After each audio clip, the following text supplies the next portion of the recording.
Assalamualaikum, it's me Khazra Batul. So today my topic is importance of psychology in everyday life. So first we talk about psychology. How psychology is important in our daily life. As you all know that psychology is all about the study of mind and behavior. Now here we discuss the 5 ways psychology हमारी life में ज़्यादातर कहाँ use होती है और इसका हमारी life में क्या काम है और किस तरीके से हम साइकोलॉजी के ज़रिए अपनी लाइफ बेहतर तौर पर गुजार सकते हैं.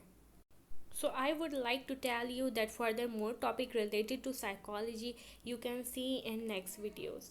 Without any wasting of time, so let us talk about the 5 ways of psychology or 5 ways in which is important in our daily life. So the first thing is improving communication skills. Psychology make it easier to understand how humans think and behave while communicating with others. With the help of psychology, people can comprehend gestures and actions which would make communication even easier. So I will explain this with an example here. आपको पता है कि अगर कोई person रो रहा होता है या उदास होता है तब आप ये चीज़ महसूस करते हैं कि हमें एक पर्सन से कैसे बात करनी है या उससे कैसे बात करना चाहिए, या कोई पर्सन बहुत गुस्से में है तो आपको अपने इमोशंस को कैसे कंट्रोल करना है जिससे कि कोई रिवर्स एक्शन या कोई गलत एक्शन क्रिएट ना हो. सो दिस इज़ ऑल साइकोलॉजी जिसको हम यूज़ करते हैं in our communication, interaction, and all, and about daily talk with other peoples. तो हमें हर जगह साइकोलॉजी की ज़रूरत होती है और हमें साइकोलॉजी की अच्छे से नॉलेज होती है. तो तभी हम कहते हैं एक सिचुएशन को टैकल कर सकते हैं, हैंडल कर सकते हैं, और ये सब हमारे बिहेवियर और कम्युनिकेशन में नज़र आता है. सो इस तरह से psychology is very very important in our communication skills. Second is building relationships. ये चीज़ पहले वाले पॉइंट से बहुत ज़्यादा क्लोज है और बहुत ज़्यादा रिलेट करती है. पर कैसे? जब आप जानते हो कि आपको अपनी कम्युनिकेशन को, रिलेशन को कैसे मेंटेन करना है, so it will be definitely help your building a healthy relationship. आप जिस तरह से अपने टीचर से बात करते हैं, आप जिस तरह से अपने स्टूडेंट से बात करते हैं, आप जिस तरह से अपनी फैमिली मेम्बर से बात करते हैं, आप जिस तरह से अपनी फ्रेंड से बात करते हैं, इन सब में बहुत डिफरेंट होकर बहुत सारे पर्सन से डिफरेंट तरीके से बात करते हैं. हर किसी से हमारा बात करने का style, way of talking different होता है. So why it is so? Because we know how to and what to talk from what person. So building relationship is one of the very major factor we can say, because ये हमारे behaviour को का एक part होता है. And study of behaviour and mind is comes under psychology. As you all know, psychology is all about the study of human mind and behavior. Psychology plays a major and vital role in understanding human actions, behavior by fostering relationships. So next हम आ जाते हैं third point की तरफ, which is enriching careers. Psychology helps people to understand others and establish friendship and relationships. People having a psychological idea would stand a better chance to build friendship with their co-workers.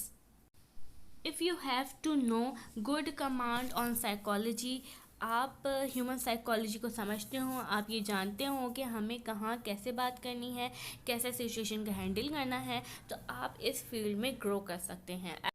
As you know, some people are God gifted. Skills that how to interactions with people, how to tackle situations, so they do very good as they choose for psychology as a career. Because वो अच्छे से जानते हैं कि उन्हें अपने इर्द गिर्द के लोगों से कैसे बात करनी है, किस तरीके से उनको हैंडल करना है, कोई सिचुएशन आ जाती है तो उस सिचुएशन को कैसे ओवरकम करना है. नेक्स्ट हम बात करते हैं इंस्टिल सेल्फ कॉन्फिडेंस. डेफिनेटली, क्योंकि अगर हम अपने आसपास के लोगों के बीच रिलेशनशिप बिल्ड करना जानते हैं, सो ऑब्वियसली सेल्फ कॉन्फिडेंस भी बिल्ड होगा और डेवलप होगा उसके अंदर. और जब ऐसा बंदा सक्सेसफुल हो जाएगा अपनी लाइफ में, तो भी उसके अंदर सेल्फ कॉन्फिडेंस बिल्ड होगा. So that one thing, that self confidence by learning and doing more about one uh, more about oneself and this personality. This helps the person to know him or her weakness and enable them to build on them.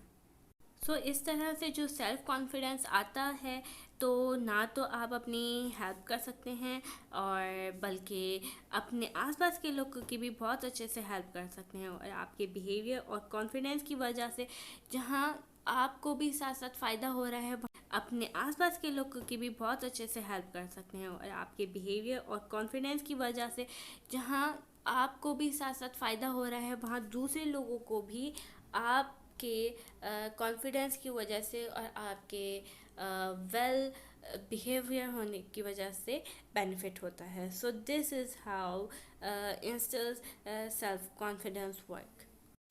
So the last one we going to discuss, the one can gain insight into people's behavior. That is, psychology help us gaining insight into people behavior. Obviously when, because जब आप psychology को अच्छे से understand करते हैं, आप लोगों से बिहेवियर रिलेशनशिप मैनेज कर पाते हैं, तो आप उनकी लाइफ को बहुत अच्छे तरीके से उनके एस्पेक्ट्स को समझ सकते हैं. कि अगर कोई पर्सन जो नॉर्मल बिहेव कर रहा होता है, लेकिन बाज़ दफ़ा या फिर कभी कभी उसका आपको बहुत ज़्यादा गुस्से में नज़र आएगा, तो आपको समझ सकते हैं आप कि वो शायद अपनी लाइफ में किसी ट्रबल का शिकार है, या तो वो बहुत ज़्यादा खुश है, या बहुत ज़्यादा उदास है, या कोई ऐसी वजह है जो उसको डिस्टर्ब कर रही है, या फिर कुछ ऐसा हुआ है जो जिससे उसके बिहेवियर में चेंज आया है. सो आप जान जाते हैं कि उसका रिएक्शन क्यों है ऐसा. आप उन चीज़ों को समझते हैं, आप उन पर ओवर रिएक्ट नहीं करते, या आप उन चीज़ों का अदरवाइज़ नहीं लेते. आप उन चीज़ों को समझना शुरू कर देते हैं, और इससे ये होता है कि आपके उस पर्सन के साथ अच्छा रिलेशनशिप बिल्ड होना शुरू हो जाता है. Psychology tells us about all aspects of human behavior. It not only helps us about general human characteristics but also point out differences in their behavior. जैसे कि मैंने आपको बताया है कि पर्सन हमेशा नॉर्मल रहता है, बट अगर कहीं वो बहुत ज़्यादा गुस्सा होता है, तो everyone can understand which have mastery on psychology understand that कि वो पर्सन ऐसा रिएक्शन क्यों दे रहा है. और ये जो केसेस आते हैं ज़्यादातर वो आते हैं क्लिनिकल साइकोलॉजी के under. And clinical psychology is what which help to gain insight into other people's behaviour. So here I would like to sum my topic. At the end, I say that from these 5 points, somewhere these connected to each other. These are just not 5 points. That can be so many more. अगर हम इसको अच्छे तरीके से समझते हैं और अच्छे तरीके से इस पर अमल करने की कोशिश करते हैं, हम इसको अच्छे तरीके से समझते हैं और अच्छे तरीके से इस पर अमल करने की कोशिश करते हैं, तो हम ये देखते हैं कि आपस में ये कहीं ना कहीं एक दूसरे से रिलेट हो रहे हैं, और ये ह्यूमन माइंड एंड बिहेवियर को अच्छे तरीके से कवर अप करते हैं, which psychology is all about what. So I hope you understand all aspects. Thanks for watching.